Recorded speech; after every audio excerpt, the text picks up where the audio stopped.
Learning کو لے کر وہ نسل در نسل منتقل ہوتے ہیں. یہ مجلس کبھی ضائع نہیں ہوگی, اس کے اچھے نتائج آئیں گے.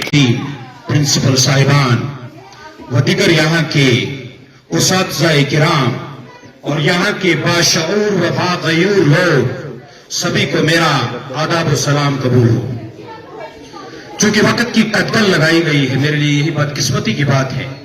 ایک طرف سے مجھے چیف سپورٹس پرسن کا عہدہ دیا گیا ہے, لیکن جب بولنے کی باری آتی ہے تو مجھے قدر لگائی جاتی ہے.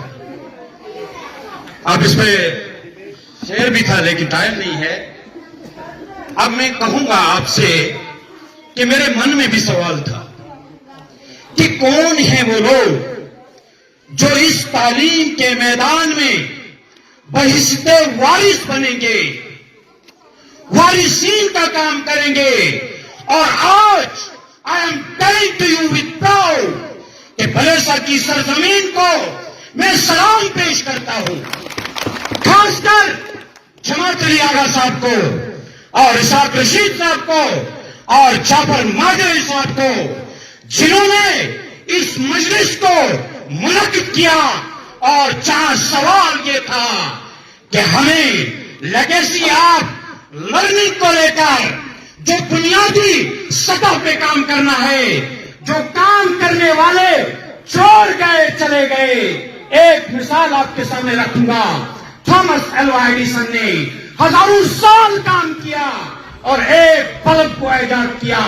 یاد رہے یہ بات, یہ بہت علمی بات ہے کہ انہوں نے ہزاروں سال ایکسپیریمنٹ کرنے کے بعد یہ چیز لکھ دی, نوٹ ڈاؤن کر لی, اس لیے کہ کہیں آنے والا کوئی ٹائم ضائع نہیں کرے اس پہ.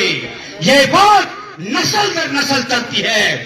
جو بھی ایکسپیریمنٹس ہوتے ہیں, جو بھی کام کیے جاتے ہیں لرننگ کو لے کر, وہ نسل در نسل منتقل ہوتے ہیں. یہ مجلس کبھی ضائع نہیں ہوگی, اس کے اچھے نتائج آئیں گے.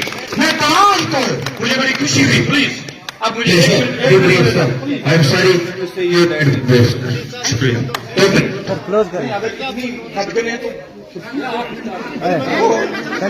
سنو, اس کے بعد جو ریلیونٹ بات ہے, یہاں مولوی صاحب دیکھیں, انہوں نے ہی کوشچن کیا تھا.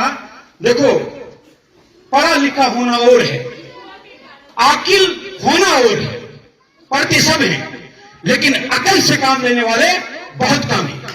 مجھے یہاں بڑا فیل ہوا کہ اگر ہمارا topic legacy of learning by promoting primary education تھا تو اس پہ میں بھی جانا چاہتا تھا, کیونکہ پیدائش سے لے کر موت تک سیکھنا ہے. میں کوئی 30 مار خان نہیں ہوں, میں بھی چاہتا تھا اس کے بارے میں.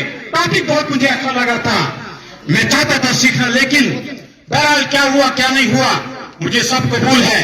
لیکن میں آخر پر یہ کہوں گا کہ اگر پہیا ایجاد ہوا, آج پھر جہاز وجود میں ہے. پہلی بات کیا ہے, بنیادی چیز یہ ہے کہ کرنے والے نے پہیے کو ایجاد کیا. پھر آج یہ ڈیولپمنٹ, یہ ہے نا لیگیسی سے تعلق رکھتی ہے یہ چیز. آج ہم دیکھتے ہیں کہ آج ہماری کتنی ایجادات موجود ہیں, تو لہذا ہمیں وارثین کو نہیں بھولنا ہے. یہی ہمارے لیے ایک راستہ ہے. مجھے ایک سر کی بات یاد آ رہی ہے, آپ میں سے کس نے کہا تھا, there is only one option. اگر ہمیں آگے بڑھنا ہے, اگر ہمیں وکست بھارت بنانا ہے, اگر ہمیں قوم کو مضبوط کرنا ہے, اگر ہمیں معاشرے کو مضبوط کرنا ہے, تو میں یہ کھل کر کہنا چاہوں گا.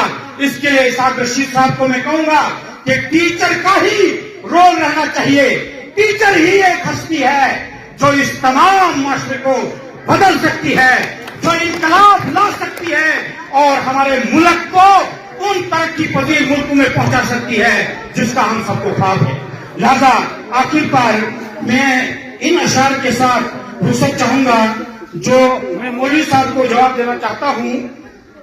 جو مولوی صاحب کا سوال تھا, کسی شاعر نے کیا خوب کہا ہے, بچوں نے چھوٹے ہاتھوں کو, بچوں کے چھوٹے ہاتھوں کو چاند ستارے چھونے دو, 4 کتابیں پڑھ کر یہ بھی ہم جیسے ہو جائیں گے.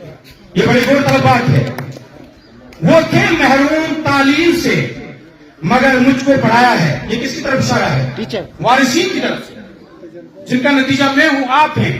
ہمارے پیچھے بھی وارثین تھے نا جنہوں نے ہمیں بنایا.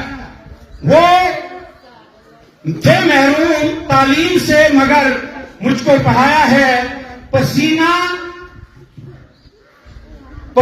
حد سے بہا کر بھی میرے خاطر بہایا ہے. پسینہ کھڑا رہتا ہوں شاہوں میں جو اپنا سر اٹھا کر میرے والد نے مجھ کو اس قابل بنایا ہے. تو جو بھی سکل ہے، جو بھی لرننگ ہے، اس کے پیچھے وارثین کا ہاتھ ہوتا ہے. آج اگر میں آپ کے سامنے بولتا ہوں تو اس کے پیچھے میں اس شخص کو سلوٹ کرتا ہوں جو میرا باپ ہے پہلے، اس کے بعد میرا استاد. اور مجھے یہ فخر ہے، میں بلیسا والوں کو 100 بار سلام کرتا ہوں کہ جس چیز کے بارے میں ہم ڈسکس کریں گے، جس کو سارے بحث